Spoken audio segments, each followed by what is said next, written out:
we've been invited as guest speakers to speak for the Baul Feast event. And I think it's through Trimurti, Lee Lozowick. Yeah, Mr. Lee Lozowick. It is their teacher, but we were invited. So this is a very kind of spontaneous conversation. And maybe, I hope, Purna, are you there to introduce us or to tell us what's happening? Or I'm going to introduce okay. you.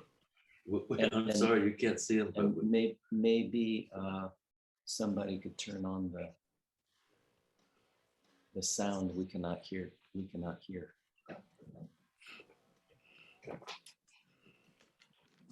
Can you hear me, Nyoze? No.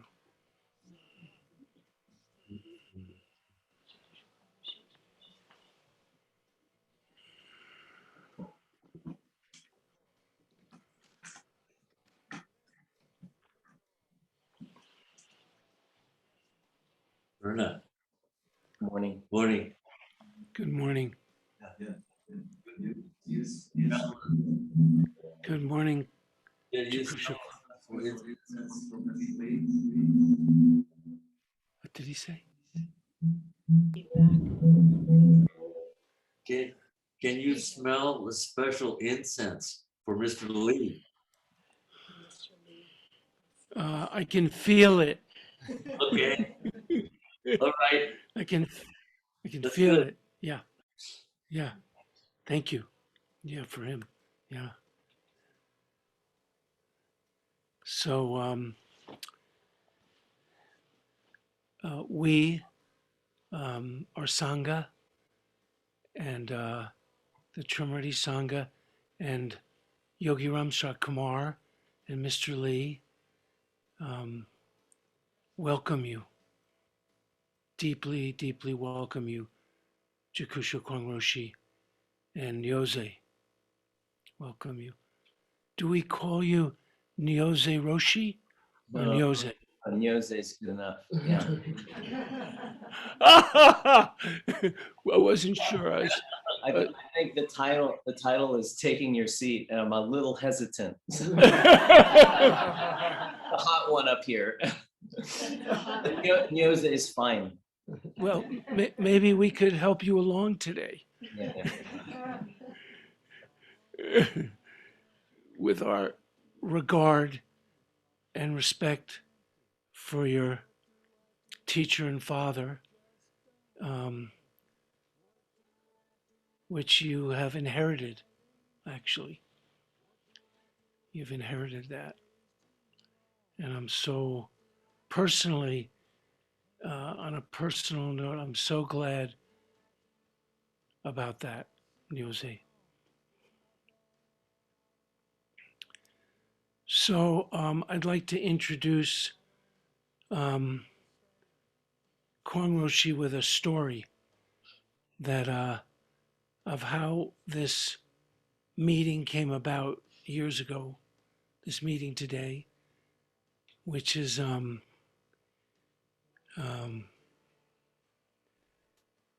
Kwong-roshi came to Mr. Lee's ashram in Arizona, and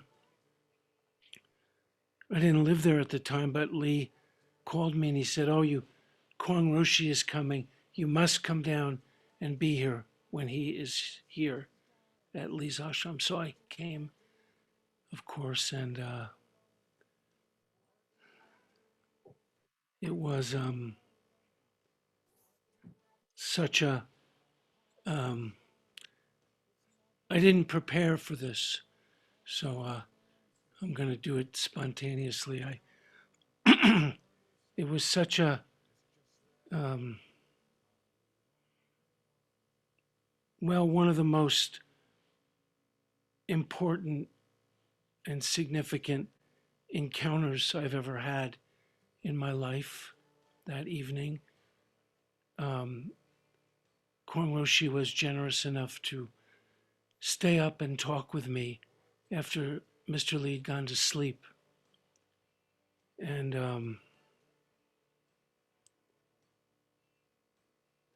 And then a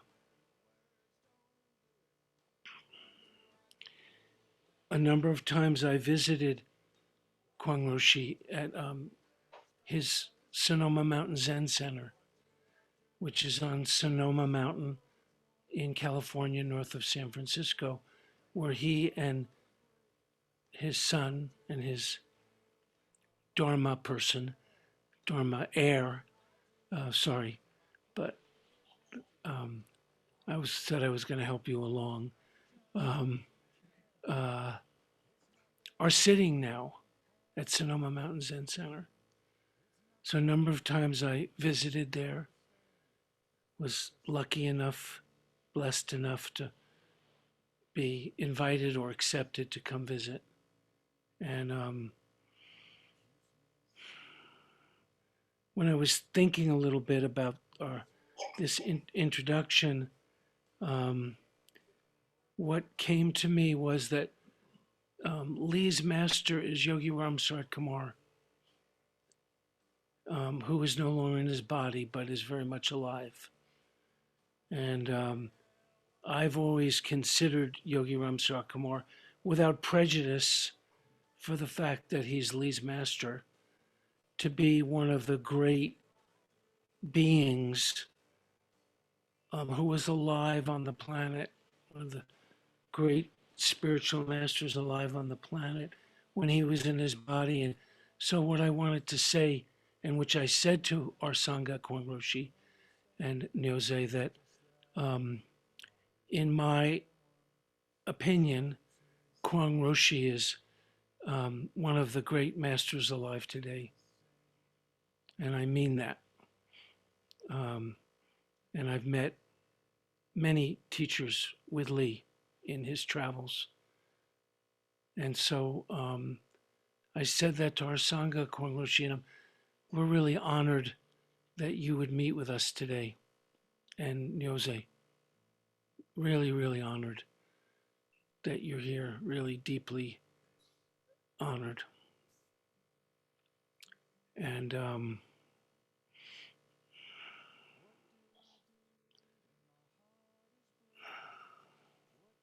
yeah, we're honored. Okay. Yeah. So Okay, thanks. just Thanks for just a little background. Just being up here in the mountain, it's more than synchronicity. It's more than synchronicity that the rain has come. It started to rain, not quite rain, maybe a week ago. Then it actually rained, and this is over more than maybe 8 months of no rain. Okay, and now we're in auspicious of the ceremony that you're having for Mr. Lee. The rain has come. The rain has come and will be here for a few days. At the same time, across the road, it's a field, 50 acres of greens on fire, spent vineyard. And also, people don't notice, but the ferns on the deck are growing because of the strength and spirit of the sitting. People here don't understand it. But if you look at them, they're growing. How could they grow in the shade like that? You know, think about it. Anyway, these things are all happening all along that we do not notice. So maybe just a brief story how we first came to Mr. Lee is he sent me a little picture of a kanna, the Japanese bodhisattva of compassion. And it was just, you know, just this size. And he said, would you like to have a statue? And I said, it's very nice. It would be very nice. It would be a great gift for us. But I had no idea it was that big. So what happened? The practice, maybe he told his students we should give this, yeah, the kanzeon away. And they had the kanzeon in their Mr. Lee's shrine room. They had to raise the roof up to get it into the shrine room. Mhm. And his 2-year-old daughter then, Rami, I don't know how old she is now. She must be a woman. But anyway, she was very attached to that statue. She loved the statue. So somehow Mr. Lee drove on this road to see Robert Durant. This was like in the early, we were here in 73, so it was the early 70s, okay? Robert Durant, do you remember Robert Durant? Yes. He was the biochemist, and he wrote Drugs in the Mind. And he was a great practitioner in Ouspensky. Anyway, he was our neighbor. And so on their way to visit, Mr. Lee and his entourage on his way to visit, they saw this place.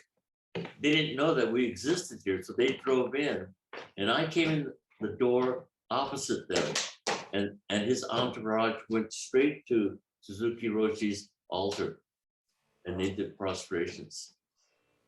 And so that was our first encounter. Then after that, they sent a little picture, and that little picture caused a big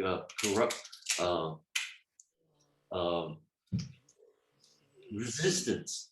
The community did not want to have that kanzeon. When they found out it was that big, then people start thinking about how much does it cost? How will it get here from Arizona? And all these things that usually you think about all the time, okay? So what happened was that someone donated some money to buy it for us. And during one of the first drought years in California, it rained all the way from Arizona to California. This is the card. And Rami, show, you see that card? Yes. Yeah, Rami- I just opened. Rami wrote, Yeah. gave a card with the statue. Yeah. And it has some rain on an umbrella. She was 2 years old. And inside the card, she wrote her name. Yeah. At 2. And she let the statue go.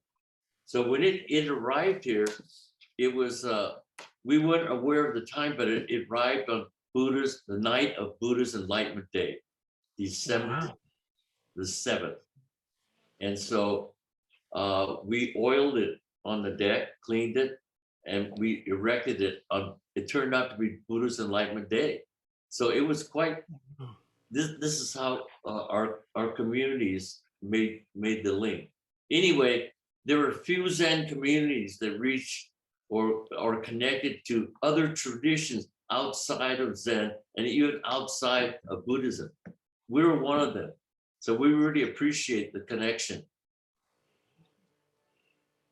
And you know, these things, Nyoze is going to read a story about the Buddha, but hear about is what you do not experience nowadays, because people are imaginations have shrunk because of technology. They're caught in dualism, duality, discrimination, values, so they can't see beyond that. And the root of that is in these stories that we have been told that actually are happening right now, but we don't see it because we are always thinking what's good, what's bad, what's right, what's wrong. So we miss the reality that's underneath it all. And I mean, when Mr. Lee, when you had the memorial service, Mr. Lee, hundreds of rainbows appeared in the sky. This is the reality. This is the root of what humanity is actually in touch with, or can be in touch with. So anyway, here's another story about the Buddha. Yeah. I mean, I think when I hear the title "Taking Your Seat," I actually thought of the Buddha's story about enlightenment.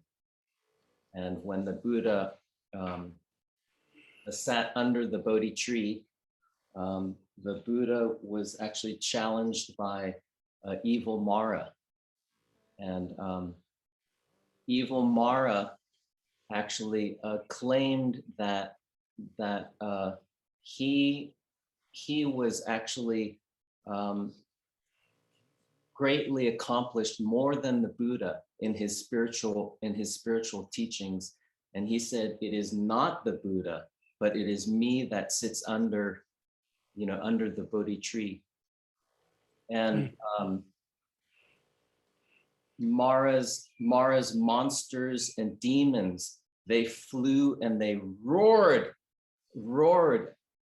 at the Buddha and trying to get the Buddha to run away. But the Buddha actually remained very still and actually unafraid. And again, the demons, then they roared again at the Buddha, and they said, it is the right of Mara to take this seat under the Bodhi tree. And so what the Buddha did was the Buddha grabbed a flower and then held the flower up in the sky. And then the monsters became silent. The monsters were silent. And then what happened is Mara roared and said, who will be your witness? Then who will be your witness? And then the Buddha just sat there, and the Buddha held the palm of the Buddha's hand, the left hand, and then the Buddha gently took the right hand and then touched the earth. And at the time that the Buddha touched the earth, the whole earth trembled, and then it shook, and all the leaves from the Bodhi tree then fell down to the ground. And then after that, then there was a loud voice saying, I am your witness. I am your true witness. And then later on, then in the night of the sky, it turned into the morning sky, so a little light, and then the star appeared in the sky, and then the Buddha was awakened. So it's quite wonderful to hear this story, because when you called me and said we're doing this kind of a dialogue, or this you would say kind of a talk on taking your seat, I thought of that story about Buddha actually taking the seat, but then the earth trembled. So maybe Roshi, you can say something about what it is. Yeah. Because it's taking your seat is, of course, we usually think in Zen, to take your seat, we do zazen, it's meditation, but it's a transmission when you take your seat. But that's taking your seat is actually being committed to this present moment as it is arising. So maybe Roshi, you could talk about the transmission of taking your seat. So it's interesting, the story, just going back to Nyoze telling the story. Who would have held up a flower against Mara?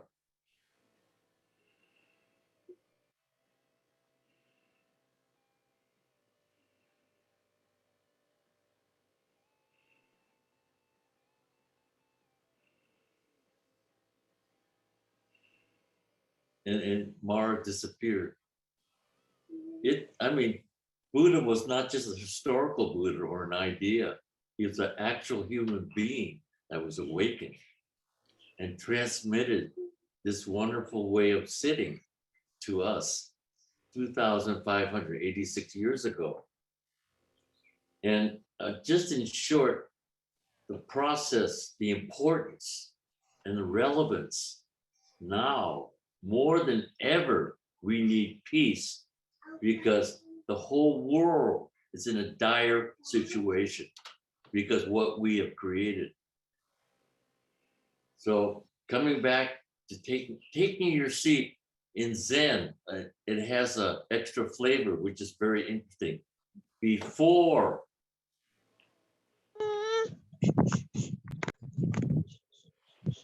yes, before you take your seat, you have accomplished 80 or 90%. Is that interesting, huh? Mhm. It's not when you take your seat. It's before you've already accomplished it. So there's a story about a horse and a donkey. Before the horse arrives. Oh, wait a minute. I think I got it mixed up.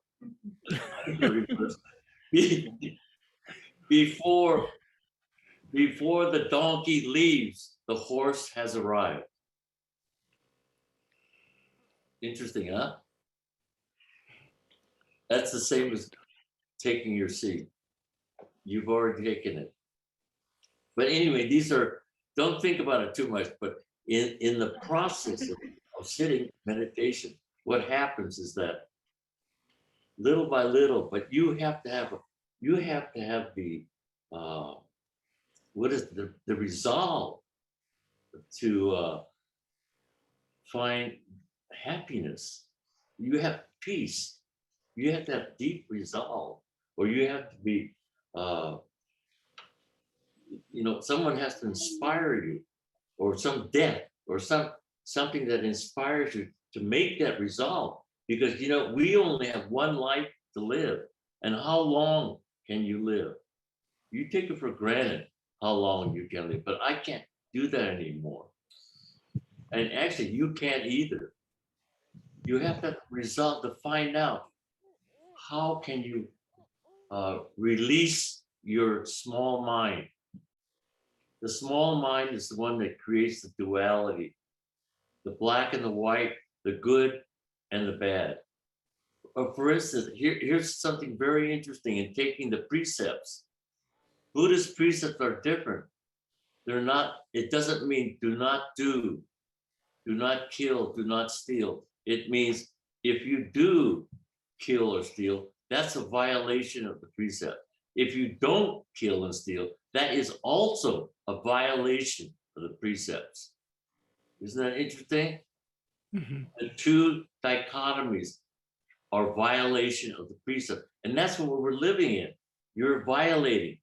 You're caught in between one and the other. And that's why Zazen. So when you sit Zazen and you have a vigorous schedule to sit Zazen, the bodhicitta, the resolve to do it, sometime resolve itself. It will dissolve. We call it toji.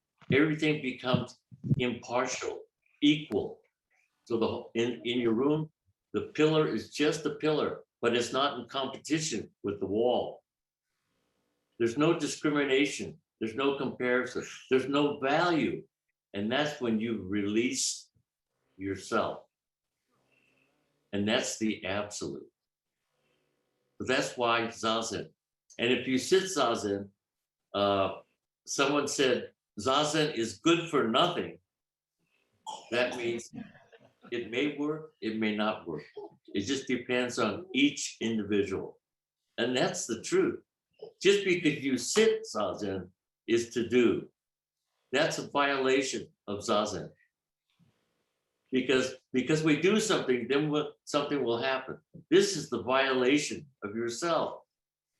But life isn't that way that we've been taught in school or tradition or culture. Life really isn't that way. That's why so much suffering. That's enough for me. That's enough for you. I said my piece.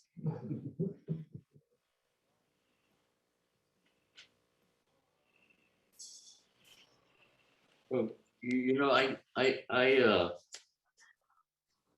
I had connection with Theravadan tradition, and actually Mahakosananda was one of the first Theravadan monks that I met.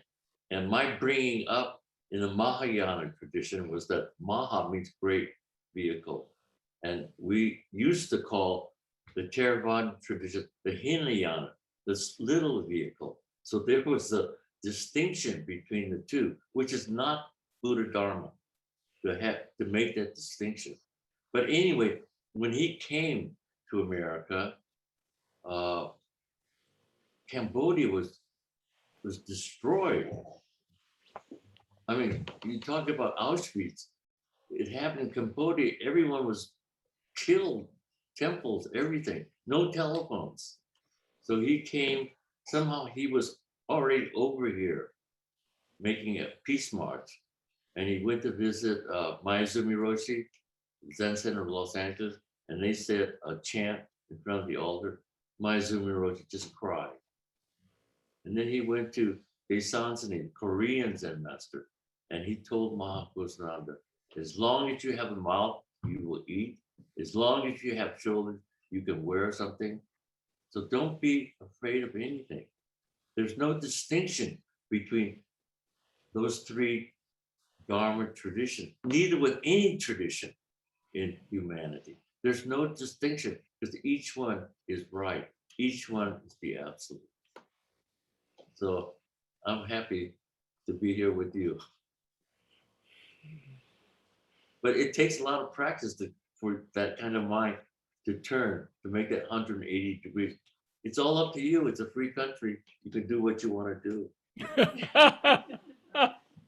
That's what people do. Yeah. Yeah.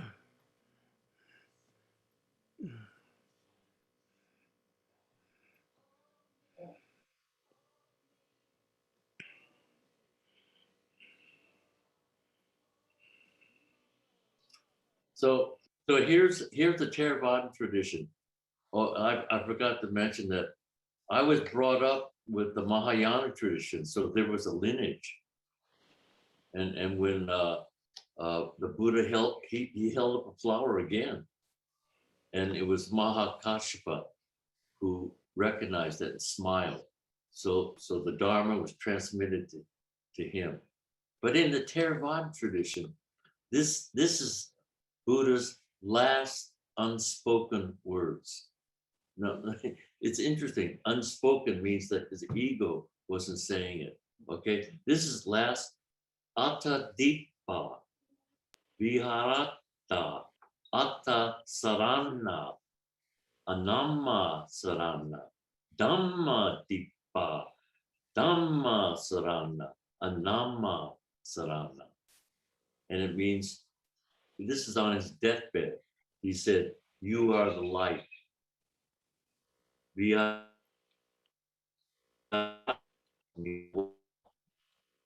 well in that peacefulness and joy. Next line, rely on yourself. Next line, do not rely on others. Next line, Dharma is the light. Next line, rely on the Dharma. Last line, don't rely other than.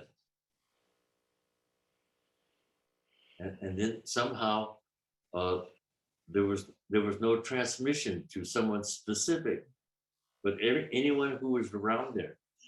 That's how their tradition started.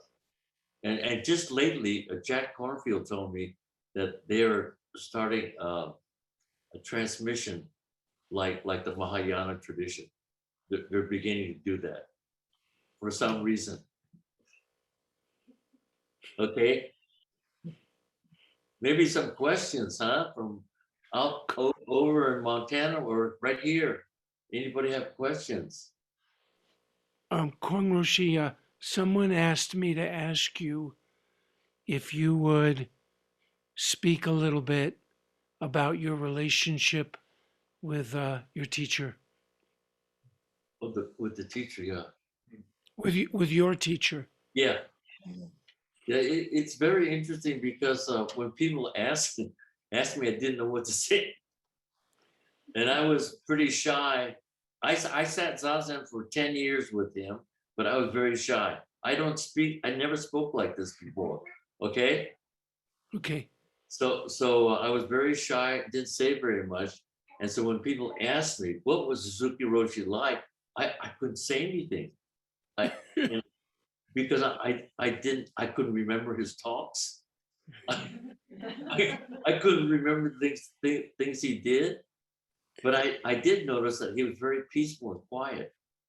And so I apologetically said that he was very calm. But that was just the tip of the iceberg.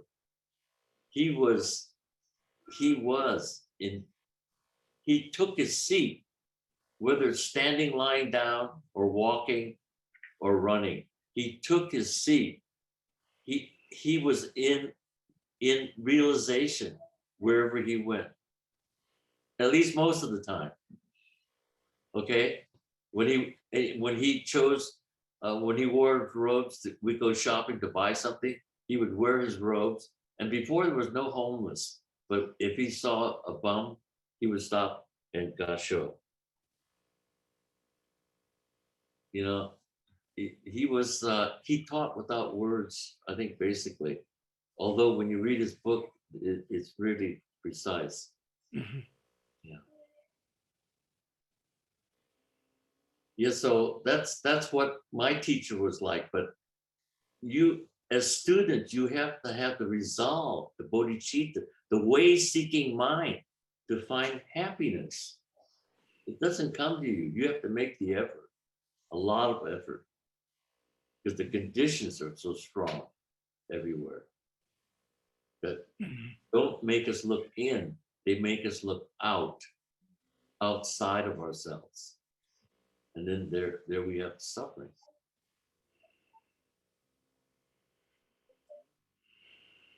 I think too that even the title of taking your seat can be kind of aggressive.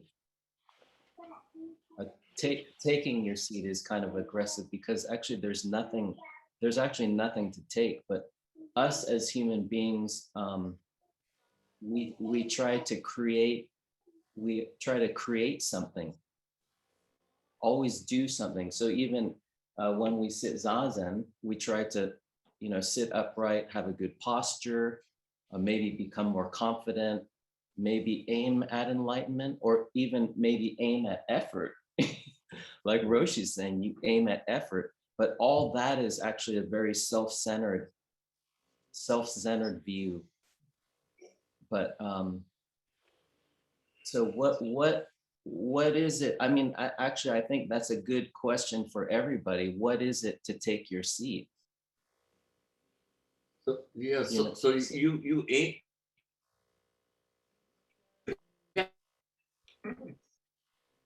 If you don't aim at anything, if you don't make any effort at anything, you can't get anywhere. So you aim at something, and at some point you have to let it go. And that's when the basketball goes into the hoop. You have to let your thoughts go. You have to let everything, your identity, everything go. And that's when the sculpture piece happens.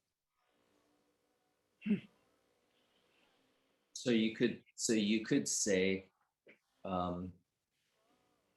taking your seat can be something that's very self-centered. Then there's the other side. Taking your seat is something that's very self-centered, directive, aim, but at the same time, when you have this wholeheartedness of taking your seat, it's a direct experience. So it's not an intellectual thing that happens. And so it's when you were saying that most of it's completed before you take a seat. So maybe the seat takes you. You would say that the seat takes you. The seat takes you. You know, before you sit down, the seat takes you. So it's a zazen, or just the so the posture of zazen is shooting or aiming at the posture of zazen, but then the seat or zazen then becomes zazen itself. You know, so usually we have the we or me that takes the seat is this personal person that takes it with aggression, right? Yeah. But within this taking, or this personal taking, then there's also the seat that's taking. At the same time, simultaneously, the seat is also taking. And at the same time, then this personal and the seat, or you could say the universe is taking. And it's those, when they come together, that the whole universe then is taking its seat. So that's why when the Buddha, you know, touched the ground, then the entire earth shook. So it's something that we cannot explain, but it's expressed. It could be expressed in a small level, but that small level, when it is let go simultaneously, then it is the expression of the entire universe of taking one seat. So it's taking one seat is actually taking all seats. So I thought about the idea of actually taking then your position in life. A lot of people, including me, it's hard to take your seat or take your position. When you take your position wholeheartedly, then everything becomes actually the seat. The seat is everywhere. You know, like on your writing, you said it's the computer. You know, the computer when you drive your kids to school. It's how we eat. You know, so it is bringing the dignity to actually everyday activity. But a lot of times we're just stuck in doing things automatic, or it's by a social norm, or it's by habit, condition, or it's by maybe societal. So we just follow. And that's not our practice. Our practice is to actually honor all the forms that we do. So in Zen, that's why we have strict forms on how you should walk, how you should brush your teeth, how you should eat. So all these forms then that we have in our everyday life, then it becomes uplifted through, you say religion or spirituality. Mm-hmm. That's the quality. I was talking to people the other night is, you know, one person can brush their teeth and it would be the same outcome, both. And the other person brush their teeth, and from the outside it looks the same, but the feeling is different because one is brushing his or her teeth without any outcome. So it's taking a position in this universe that then brushes the whole universe is brushing, or the whole universe is sitting. You know, so it's very the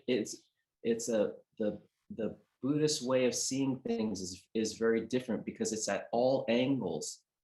So opposites can happen, they can oppose each other, but this opposition, when they work with each other, then that creates something that's it's the expression of the truth, you know. But then we always look at it from one side or the other side, long or short, big or small, cold or hot, but it can be together. And when it's together, then the truth then there's something that's truthful that we feel, but we cannot say what it is. So that's the depth of actually, yes, taking your seat and sitting zazen is actually, it's great, and I'm just starting to get a glimpse of how great it is and actually how bottomless it is. But then again, for everyone taking your seat, it's a hot subject. You have to face all the junk in your life, and you have to meet your life head on. So it's a hot seat, or it's a hot place.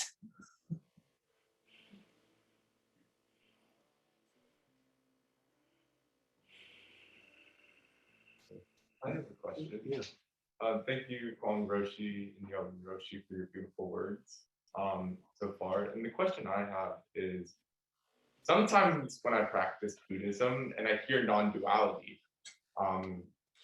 whether or not it's to practice the precepts and to not practice the precepts is both breaking the precepts, or each being has Buddha nature, whether they sit zazen or they don't have, or whether they don't sit zazen. Sometimes it creates this type of nihilistic feeling within me, and I see it within the younger generation as well, people my age, is it doesn't matter whether I sit zazen, or it doesn't matter if I have a religion.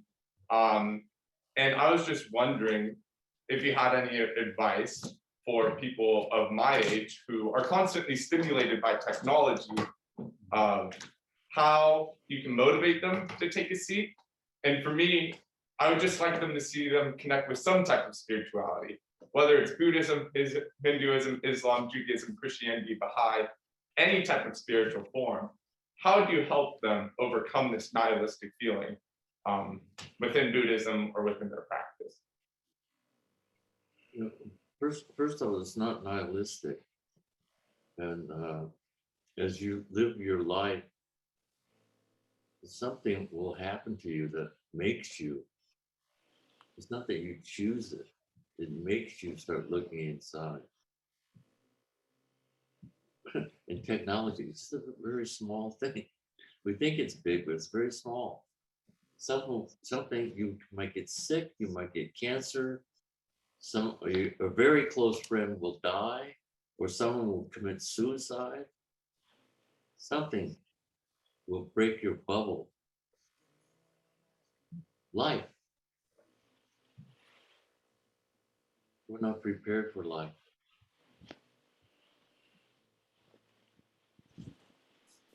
But maybe it's a type of feeling that one brings to their life that's also tangible. So in Zen, that's why there's a lot of just doing, washing dishes, cleaning the floor, working. So a wholehearted effort. So I mean, I think that's why the maybe younger generation they're going back to sewing their own things and making bowls, and it seems like that it's going in that direction, but it's very tangible. So the truth or emptiness, talking about the truth of all things, is very tangible in whatever you do. So, but that's if he or she meets it head on and deals with the situation head on, and then honors actually all the forms that you do in your life, because it's actually all the forms when one is present for their life, life or all the forms that are encountered, it cannot be helped, but life will start to pull you in that direction. And also then it is not me to say that these people should sit zazen or they should be a certain way, because if the way of the universe is so big, that's only a concept too of these people think it's nihilistic or not. But to actually shut our mouth and to sit down and then to cover the ground in which we stand as true human beings, then that will actually transmit or the ability for one to share with all things that quality that's beyond Zen. It's beyond Zazen, it's beyond Christianity, it's beyond any religion. So it's a quality of being that's in harmony and that's interdependent with all things. So when Buddha touched the ground, the earth is all we are all connected this way, and then this connection then comes from an experience then on an individual level that goes deep into your heart, and then that you share it with others. How you go to the bank and hand somebody cash, right? How you drive, how you talk. So you're present, and there's not like a policy or a guideline how you should act, because then that's just social norms, that's just habitual patterns, constructs, and everything that we've created. But we're breaking out of that and also embracing that at the same time. So there is no right or wrong, because everybody has their own path underneath, you would say, the Bodhi tree. Thank you both. Yeah. So is that? So it's almost 5 to 12. So I have a poem I wrote a few days ago.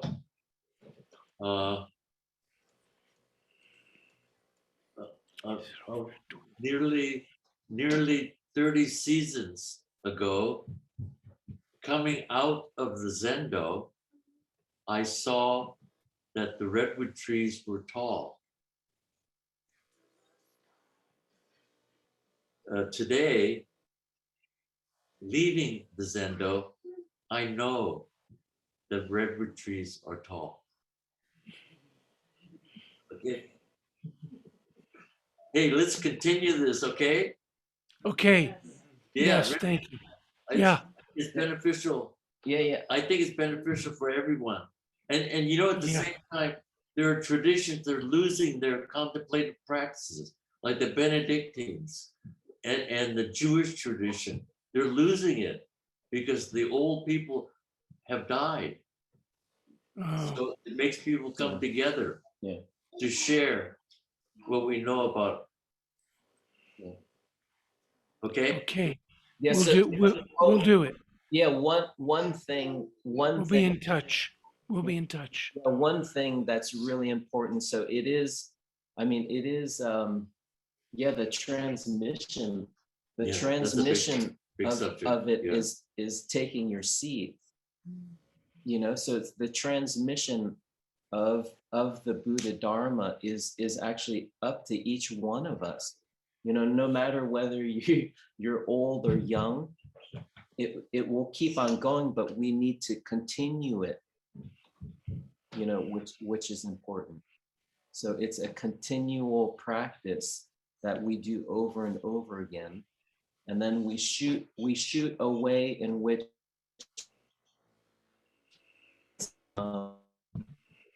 you say inexpressible, but then at the same time it is expressible.